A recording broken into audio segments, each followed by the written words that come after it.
IT বাড়ির পক্ষ থেকে আমি মোহাম্মদ আব্দুল কাদের এসইও বাংলা ভিডিও টিউটোরিয়ালের আজকের পর্বে সবাইকে স্বাগত জানাচ্ছি। গত পর্বে আমরা দেখলাম যে আসলে ওয়েবমাস্টার টুলসে কিভাবে আমরা সাইট ম্যাপ সাবমিট করাতে পারি এবং সাইট ম্যাপের ইন্ডেক্সিং সম্পর্কে। তো অ্যাকচুয়ালি ওয়েবমাস্টার টুলসের আরো অনেক অপশন আছে যেগুলোর মাধ্যমে আমরা আমাদের ওয়েবসাইটের বিভিন্ন তথ্য বিভিন্ন ডাটা আমরা পর্যবেক্ষণ করতে পারি অ্যাকচুয়ালি।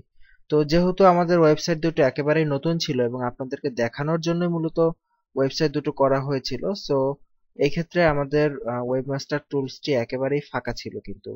সো আমরা কিন্তু তেমন কোনো অপশন সেখানে পাইনি যেহেতু আমাদের ওয়েবসাইটটি একদম ফাঁকা। কিন্তু আমরা যদি আমাদের আইটি বাড়ির যে ওয়েবমাস্টার টুলস আছে আইটি বাড়ির জন্য, সেটা দিয়ে আমরা জাস্ট ওয়েবমাস্টার্স এর আরো আরো কিছু ইনফরমেশন আমরা আপনাদেরকে দেখাতে চাই যে ওয়েবমাস্টার টুলস দিয়ে আরো কি কি অ্যাকচুয়ালি করা যায়। তো আমরা আইটি বাড়িতে আমরা লগ ইন করেছি, যে আইটি বাড়ির ওয়েবসাইটের জন্য যে গুগল ওয়েবমাস্টারটা ভেরিফিকেশন করা আছে সেখানে আমরা লগ ইন করেছি। তো আপনারা দেখতে পাচ্ছেন, তো লগ ইন করলেই আপনারা যেটা দেখবেন বাম পাশে ক্রল স্ট্যাটাস, যে যে আপনার যে বর্তমান যে আপনার ওয়েবসাইটে কোনো ক্রলিং এ ওয়েবসাইট ক্রল করতে গুগলের কোনো সমস্যা হচ্ছে কিনা সেটা আপনি লগ ইন করলেই একদম ড্যাশবোর্ডে এটা দেখতে পারবেন। তো আমরা দেখতে পাচ্ছি যে এখানে জিরো সার্ভার এরর, সার্ভার সংক্রান্ত কোনো এরর নেই। আর 477টা লিংক হচ্ছে নট ফাউন্ড, মানে 477টা লিংক এখানে পাওয়া যায়নি। অ্যাকচুয়ালি আসলে এই লিংকগুলো আসলে নট ফাউন্ড দেখে ঘাবড়ানোর কোনো কিছুই নেই, যে এখানে এমন অনেক লিংক থাকে ওয়েবসাইটের যে যেটা আসলে রিডাইরেক্ট হয়ে যায়, একটা থেকে আরেকটা লিংকে চলে যায়। সো সেই ক্ষেত্রে সঠিকভাবে আপনার রিডাইরেকশন কোড ইউজ না করলে বা বিভিন্ন কারণে এখানে অনেক লিংক নট ফাউন্ড হতে পারে বা সার্ভার চেঞ্জ করলে এটা থাকতে পারে। এটা আসলে তত ঘাবড়ানোর কিছুই নেই। তো মেইন হচ্ছে যে জিরো সার্ভার এরর একটাও নেই, তার মানে ক্রলের মানে গুগল যে আমাদের সাইটটা নিয়মিত ক্রল করতে পারতেছে এটা হচ্ছে মানে তার প্রুফ। এবং দেখা যাচ্ছে ডিএনএস সার্ভার কানেক্টিভিটি এবং রোবট আমরা এখন আলোচনা করিনি, আমরা পরে আলোচনা করব। এই বিষয়গুলো এখানে ঠিকঠাক ভাবে আছে। ওকে, তারপর হচ্ছে সার্চ কোয়েরি, যে আমাদের ওয়েবসাইটে কেমন সার্চ পড়ে। দেখা যাচ্ছে যে 638টা কোয়েরি এবং 18,038টা ইমপ্রেশন এবং তার পাশাপাশি ক্লিক আছে 3,291টা ক্লিক। তো কোয়েরি হচ্ছে মানে সার্চ করা, যে কতগুলা সার্চ হয়েছে। আমরা দেখতে পাচ্ছি যে 638টা সার্চ হয়েছে অ্যাকচুয়ালি। এইভাবে আপনি আপনার সার্চের বিভিন্ন ভ্যালু বিভিন্ন সময়ে এখান থেকে গ্রাফের মাধ্যমে দেখতে পারবেন। এরপরে বাম দিকে খেয়াল করুন, বিভিন্ন অপশন থাকবে আপনার ওয়েবসাইটের জন্য। এই অপশনগুলো থেকে আপনি আপনার ওয়েবসাইটের বিভিন্ন তথ্য সম্পর্কে জানতে পারবেন। যেমন এটা হচ্ছে মেসেজ, আপনার ওয়েবসাইটের কোনো ইম্পর্টেন্ট নোটিফিকেশন থাকলে সেই মেসেজ আপনি এখান থেকে জানতে পারবেন। এরপরে আছে সার্চ অ্যাপিয়ারেন্স। সার্চ অ্যাপিয়ারেন্সে যদি আমরা ক্লিক করি, এখানে আছে structured data, data highlighter, HTML improvement, site links. তো এই যে যে চারটা অপশন আপনারা এখানে দেখতে পাচ্ছেন, এটা হচ্ছে মূলত একটু অ্যাডভান্স লেভেলের এসইও বলা চলে। সো আমরা এখনো খুবই বেসিক লেভেলে আছি, সো এই ক্ষেত্রে আমরা এগুলো নিয়ে কথা বললাম না। তবে জাস্ট একটু আইডিয়া দিয়ে রাখি স্ট্রাকচার ডাটা জিনিসটা কি। স্ট্রাকচার ডাটা হচ্ছে ওই ধরনের জিনিস যেমন আমরা গুগলে অনেক সময় সার্চ দিলে দেখে থাকি যে আচ্ছা এই যে এখানেই দেখা যাচ্ছে, দেখুন একটু নিচের দিকেই দেখুন, যে অনেক সময় এইরকম আসে গুগলে সার্চ করলে বাম পাশে রেটিং এর মতো এরকম সাইন আসে এবং ডান পাশে আমাদের ডিসক্রিপশন আসে। আবার অনেক সময় দেখা যায় যে আমরা ছবি দেখতে পাই, যে একজনের লেখার বাম পাশে একটা ছোট্ট করে ছবি আসলো। তো এই কাজগুলো করা হয় মূলত এই স্ট্রাকচারড ডাটা এটার মাধ্যমে। আর ডাটা হাইলাইটের হচ্ছে কোনো ডাটাকে হাইলাইট করা গুগলের সার্চ রেজাল্টে, সেটা বা আপনার ওয়েবসাইটের কোনো পার্টকে হাইলাইট করে গুগলের কাছে গুরুত্ব দেওয়া সেটা। এরপর আছে এই এইচটিএমএল ইমপ্রুভমেন্ট, আপনার ওয়েবসাইটের এইচটিএমএল প্যাটার্নটা ঠিক আছে কিনা সেই সম্পর্কে। এরপর আছে সাইট লিংকস। তো এগুলো হচ্ছে মূলত যে সার্চ অ্যাপিয়ারেন্স, আপনার ওয়েবসাইটটি গুগলের সার্চ রেজাল্টে কিভাবে আসবে সেইটা সংক্রান্ত কিছু আপনার বলা চলে যে অ্যাডভান্স লেভেলের কাজ এগুলা।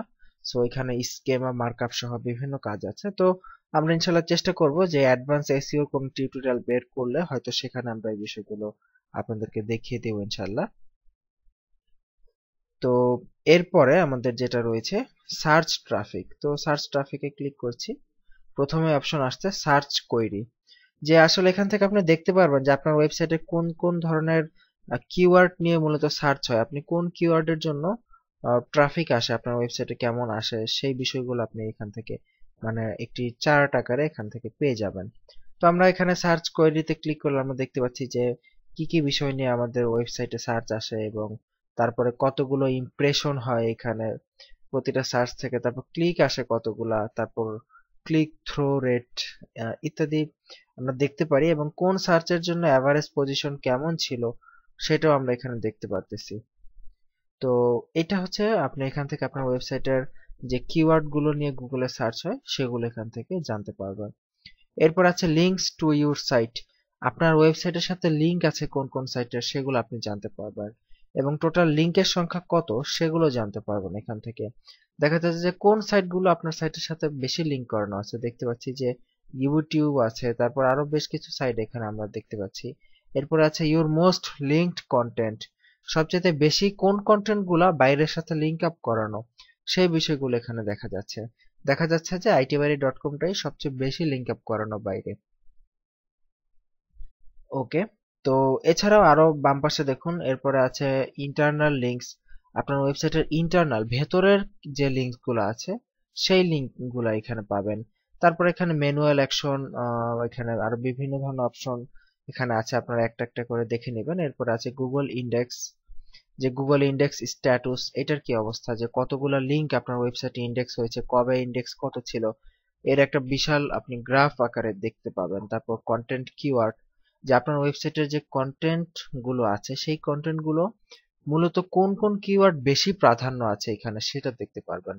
যেমন আমাদের ওয়েবসাইটে যে কন্টেন্ট গুলো আছে তার মধ্যে সবচেয়ে বেশি সিগনিফিকেন্স বা প্রাধান্য বেশি হচ্ছে টিউটোরিয়াল নামক শব্দটার, বা আমাদের ওয়েবসাইটটা যেহেতু কমপ্লিটলি বাংলায়, সো বাংলায় এই টিউটোরিয়াল কথাটির প্রাধান্য সবচাইতে বেশি আমাদের ওয়েবসাইটে।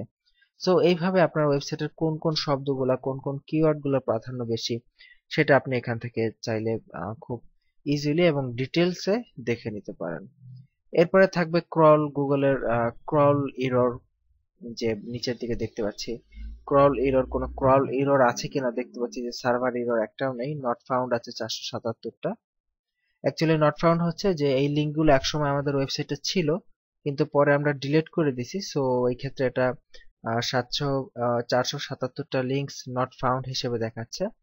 তো এগুলো আমরা চাইলে ফিক্স করে দিতে পারি, এখানে জাস্ট সবগুলো ক্লিক করে মার্ক অ্যাজ ফিক্সড এ ক্লিক করলেই এগুলো ফিক্স দেখাবে আর এই নট ফাউন্ডটা দেখাবে না।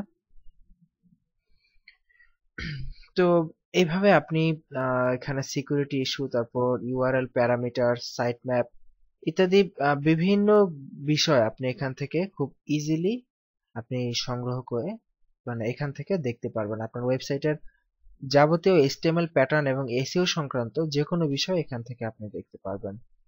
তো এই জন্যই মূলত আসলে ওয়েবমাস্টার টুলস এত গুরুত্বপূর্ণ এবং এটি আপনার ওয়েবসাইটের একদম সামগ্রিক এসইও বিশ্লেষণ করে দিবে, যে আপনার HTML প্যাটার্ন এবং গুগলের সার্চ রেজাল্ট এই দুইটার মধ্যে আসলে একটি যোগসূত্র স্থাপন করবে মূলত ওয়েবমাস্টার টুলসটি। আর এটা যারা ভালোভাবে ইউজ করতে পারবেন তাদেরকে মূলত ওয়েব মাস্টার বলা হয়ে থাকে। সো এই জন্যই মূলত ওয়েব মাস্টার বলা হয়ে থাকে, যে ওয়েবের মাস্টার অ্যাকচুয়ালি। সো আশা করি বুঝতে পেরেছেন যে ওয়েব মাস্টার টুলস এর বিভিন্ন বিষয় এবং এর রিভিউটি আশা করি আপনারা ক্লিয়ারলি বুঝতে পেরেছেন, যে এখান থেকে আপনি আপনার ওয়েবসাইটের একদম নারী নক্ষত্র খুব ভালোভাবে বিশ্লেষণ করতে পারবেন। তো আজকের পর্বটা এই পর্যন্তই। আপনারা সবগুলো অপশন বাম পাশ থেকে একটি একটি করে ভালো করে খুঁটিয়ে খুঁটিয়ে দেখবেন, তাহলে আরো ক্লিয়ারলি বুঝতে পারবেন। তো যাই হোক, আগামী পর্বের আমন্ত্রণ জানিয়ে এখানে বিদায় নিচ্ছি। ভালো থাকবেন সবাই, আল্লাহ হাফিজ।